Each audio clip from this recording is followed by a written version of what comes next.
name is Tracy Cook, and this is a Victim to Victory podcast series.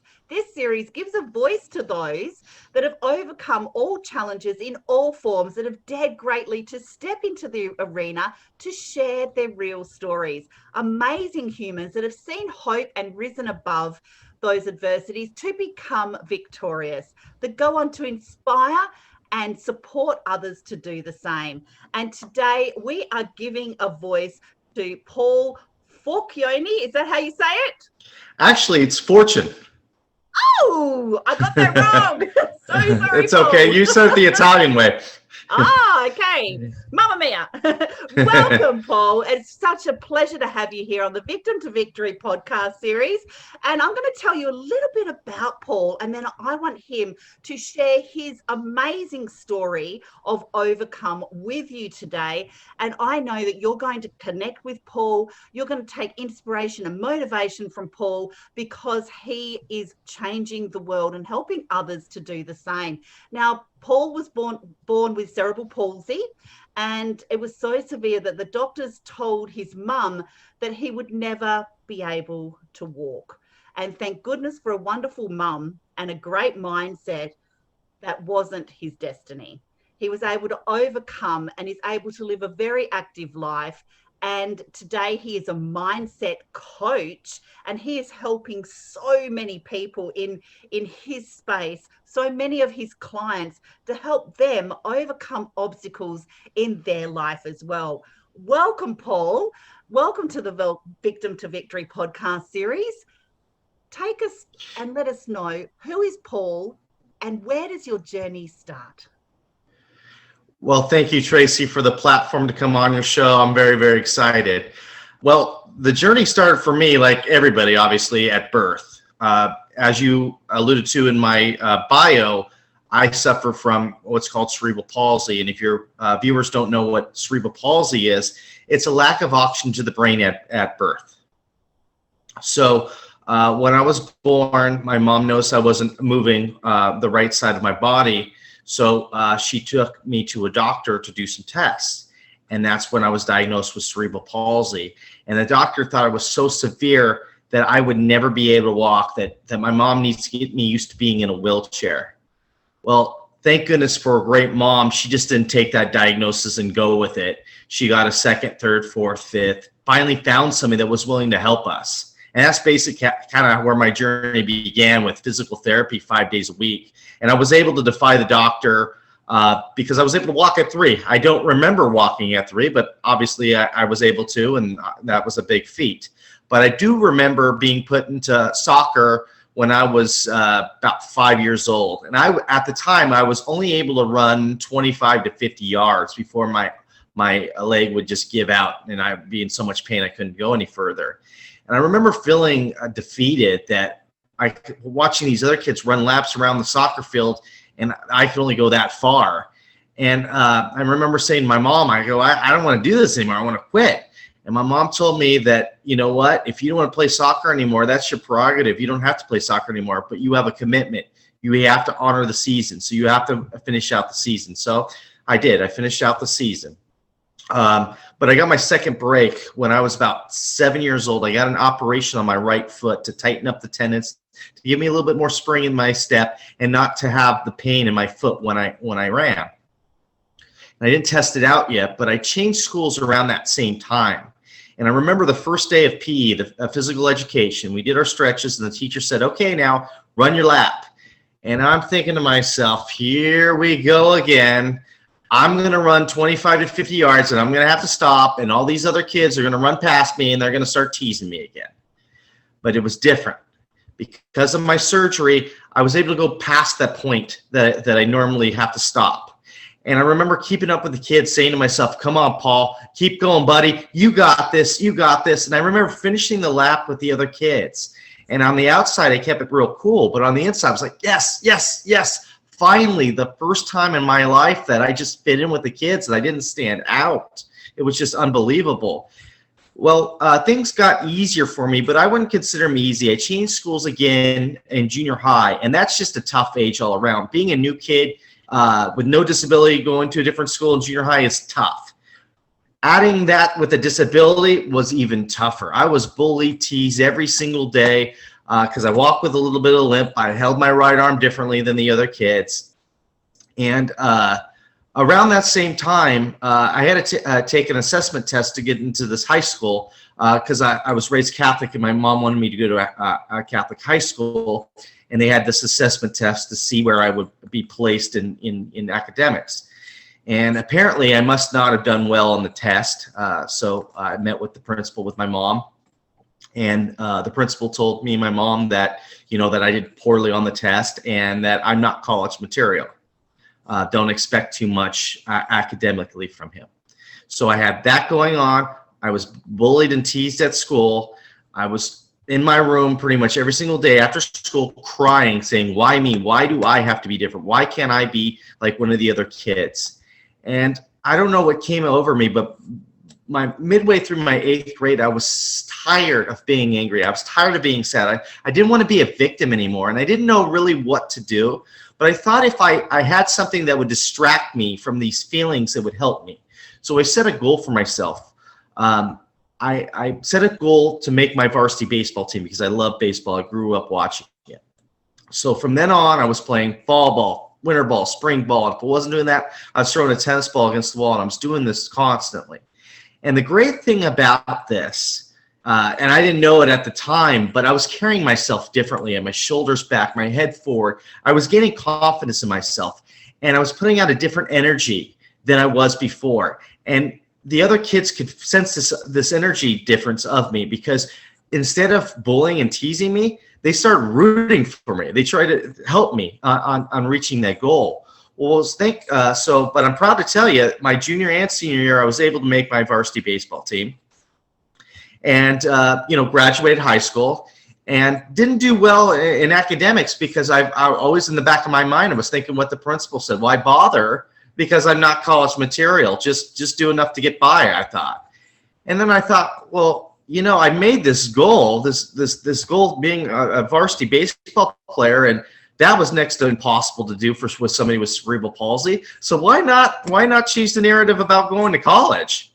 So I entered into a junior college, and I was barely a 2.0 student in high school. I raised that to 3.5. For me, that was extremely higher, and did all the necessary work, transferred to Cal State Fullerton, graduated, really wanted to go back to that principal and but I thought, no, the goal was for me to be a college graduate. Maybe she was having a bad day, maybe something was going on in her life, so let's just move on with but that still everything. Would have been good though, Paul. That would have still been good, right? yeah, exactly. So I have no life experience. I do not know what I want to do. I'm 22 years old, thinking, what am I going to do? And I had this family friend who was in the mortgage industry. He was really high up there in the mortgage industry. He said, why don't you try working for me in the mortgage industry? So I said, well, why not? I don't know what else to do. And I really, really enjoyed it for many years. It was a great industry. It was real successful. Then 2008, 2009 hit. And the economy just changed. And after the economy changed, the government put a lot of regulations on the mortgage industry, and some of it rightfully so, just because to get the bad apples out. But some of it was a little extreme. For instance, I had to say my mortgage license number every time I talked to a client. And if I didn't, I could get in trouble. And if I did it enough, I could be fired. So instead of really listening to what the client wanted, I was thinking to myself, did I say my mortgage license number? Did I say this? Did I hit all my cues so I didn't get fired? And it was not about the client anymore. It was about just covering my own butt. So I was really losing the luster of the industry.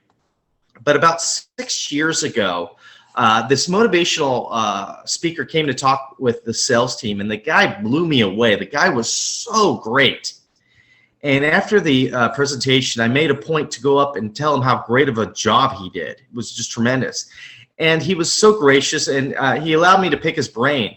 And he said he started as a life coach. And I'm like, a life coach? What in the heck is a life coach? And he explained to me what a life coach did.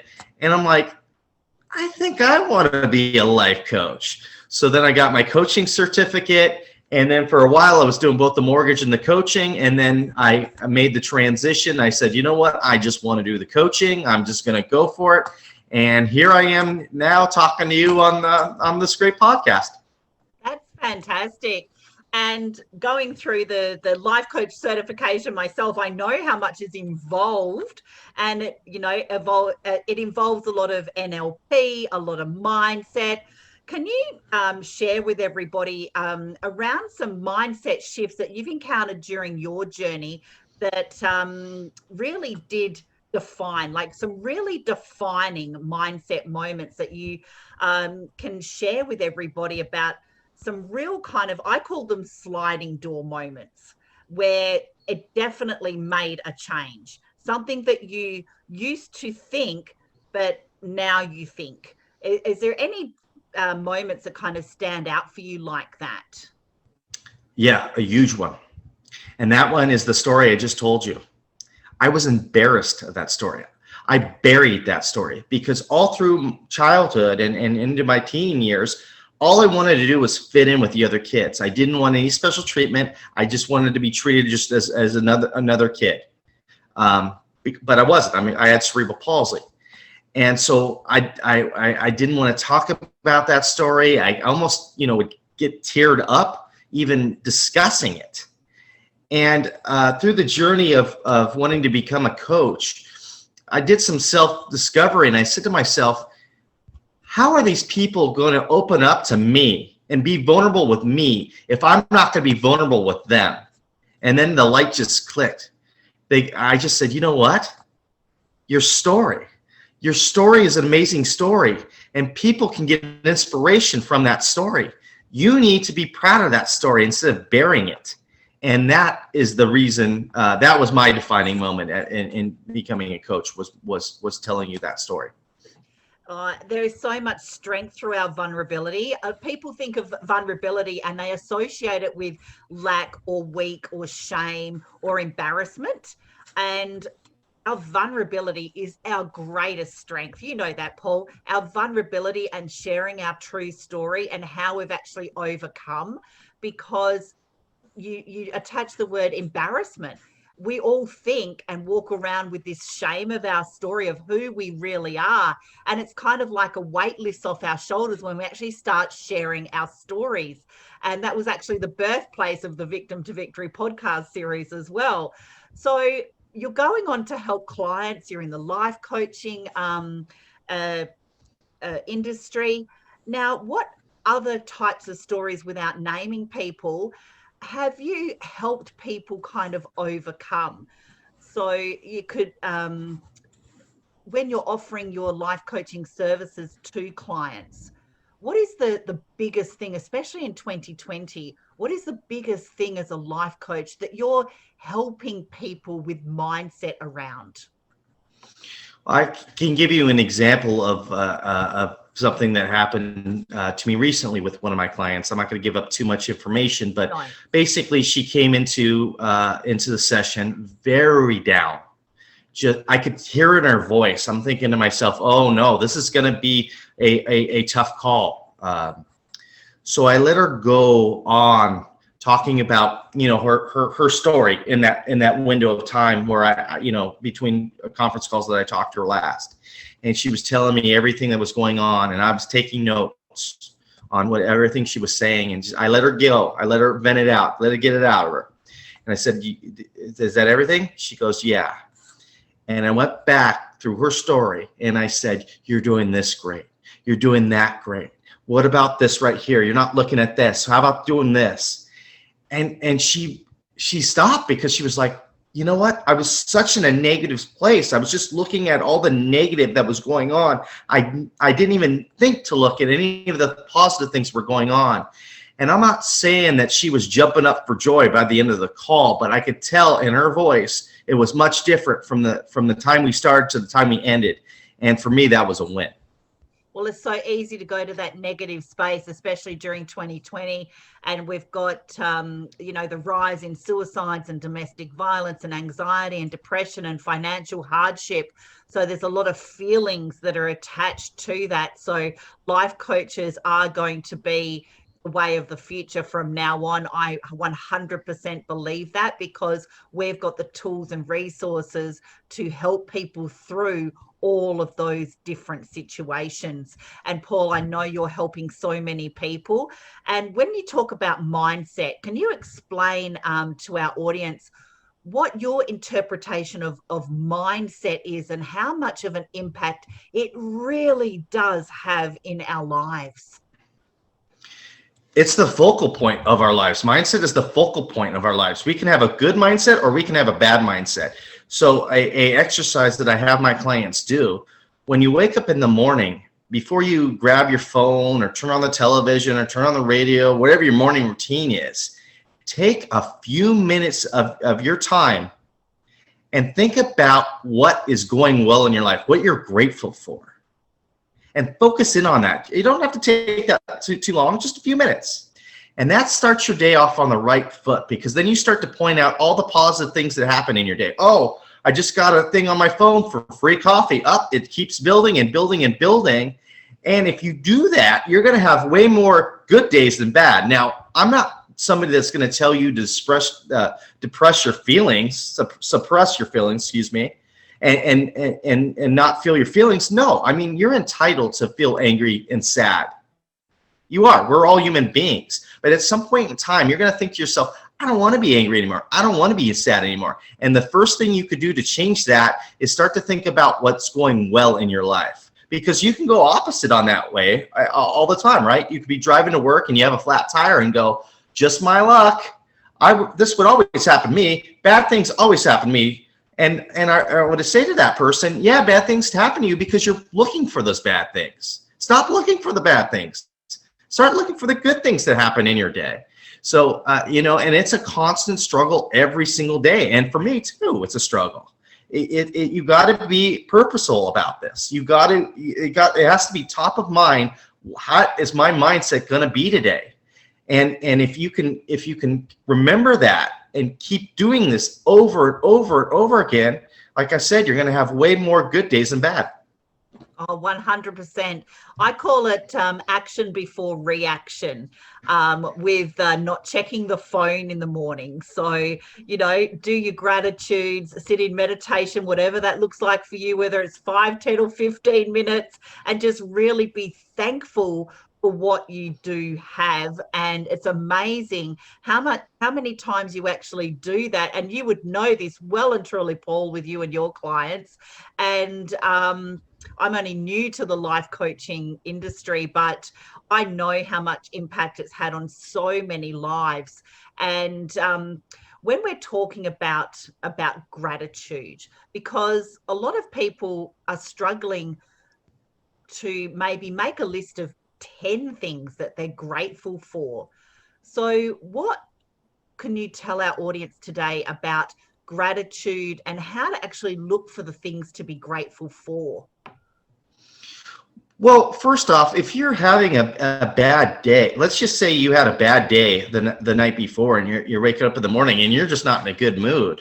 I mean, I don't want you to, just be cheery just to be cheery. Just think of one thing, and it maybe you might have had such a horrible day yesterday that you're just thankful that you're alive, breathing, and that's fine.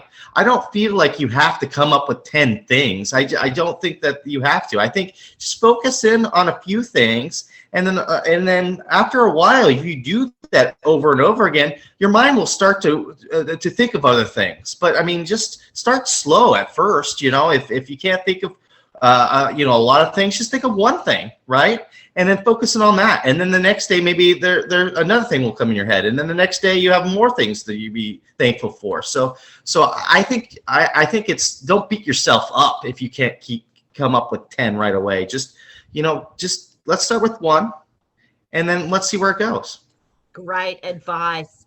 And when we're going through kind of, did you experience any kind of anxiety or depression or anything like that through those kind of bullying phases of your journey and your story as well? Oh yeah, no question about it. I did. And I kind of regret, I mean, I really never, my mom was a single mom, so she was working, two jobs, to put food on the table. So I never wanted to burden her with that. You know what I mean? Because she had other struggles in her life. But, if I could go back, that'd be one thing that I would think that I should have done was tell her, how I was getting bullied. And maybe I could have went to counseling or whatnot. I mean, I figured it out, and that's great that I figured it out. But, sometimes talking to a professional might have got me there a little bit quicker. That would be my one regret on that. But yeah, I did feel depressed and angry and sad, and a lot of negative emotions there. So they're really big mindset shifts to kind of overcome with the negativity and, the holding it back from your mum as well. And I bet your mum's really proud of you today that you've defied all the odds and become the wonderful person that you are today as well.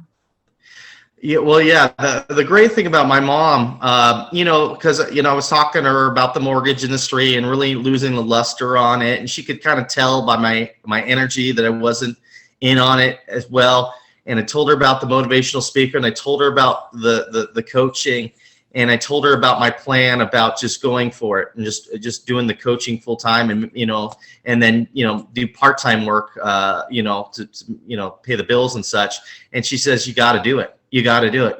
We only live one life. And if you feel like this is going to make you happy, then do it, and then if you figure out that it's something you don't want to do, oh, well, at least you gave it a shot. Because, as she tells me, when you talk to somebody older, they talk about what they should have done, not what they did do.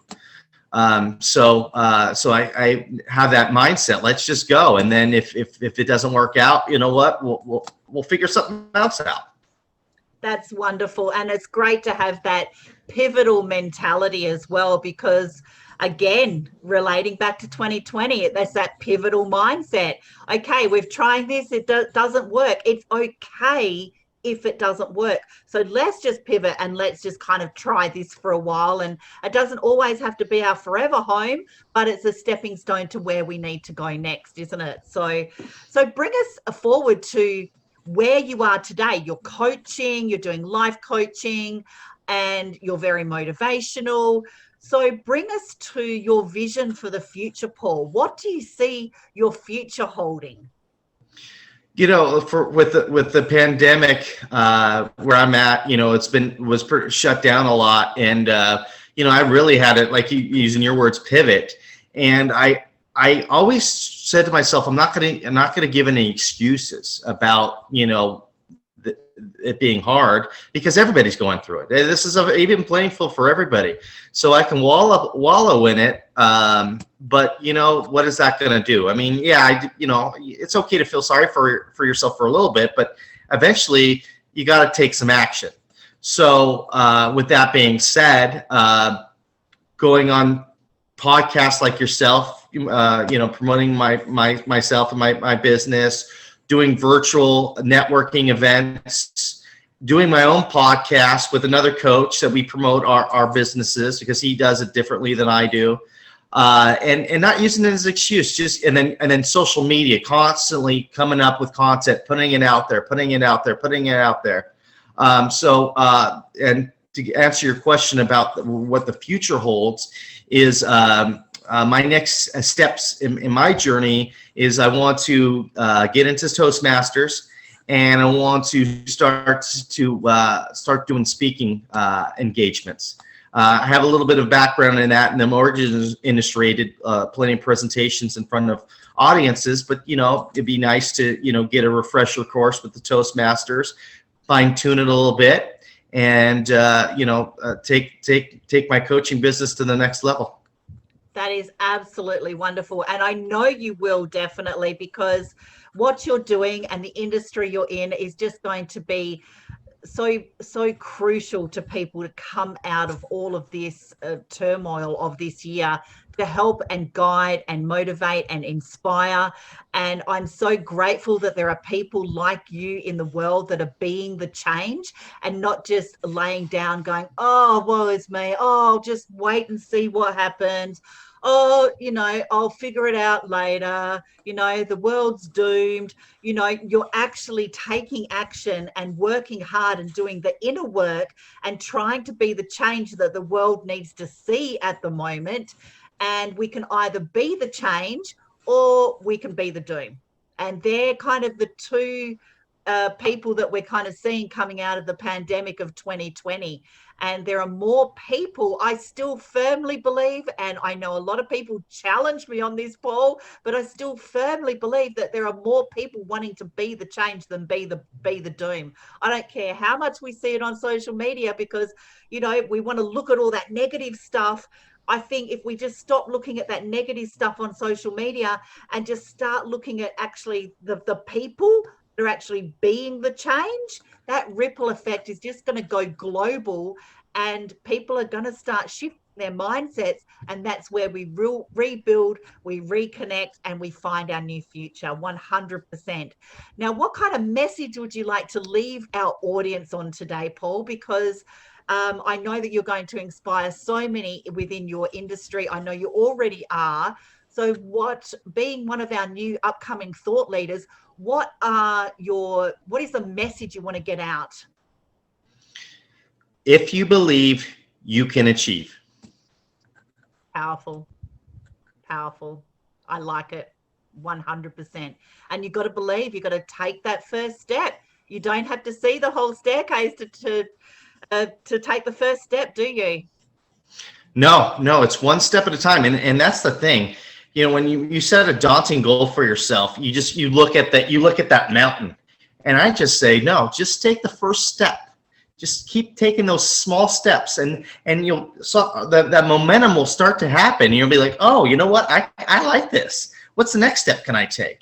And that's the most important thing. It's not necessarily completing the goal. It's the journey itself. Like I told you about the baseball. I mean, it was great that I was able to accomplish the goal, but that really wasn't the point. The point was I changed myself. I started having my shoulders back. I had my head forward. And as a result of that, people started treating me differently. And that was the most important thing. It was that. It wasn't me being the baseball, hitting the goal. That was great. It was the actual journey of getting to that point. So I think it's so important that we really enjoy the journey, because I feel like there's a lot of people out there that accomplish a lot of great things, and that's wonderful that they do. But then they look back in their life and they go, geez, where did the last 20 years go? Well, because they bulldozed it. I mean, they were working 18 hours a day, and they really didn't focus on anything else. And now all of a sudden they wake up and they go, oh, geez, I'm 20 years older than I was when I started this. It's great that I found this goal, but I really never enjoyed anything. And now, I might be sick. I don't know. Life throws you curveballs. So it's important that when you make goals for yourself, that you enjoy the present moment of the journey. Yeah, very powerful advice. And we've got to look within ourselves. Thank you so much today, Paul. You're really valued in this community and this industry, and you are changing lives. You're being the change. Thank you very much for being brave to share your story. You're very much appreciated. You can find the Victim to Victory podcast series on YouTube and the Facebook group. If you got value from today, please subscribe, like, and comment. Please connect with Paul. We'll be sharing his details. And I'd like to leave you with a message of step into your story, figure out who you are, and do it on purpose. Bye for now.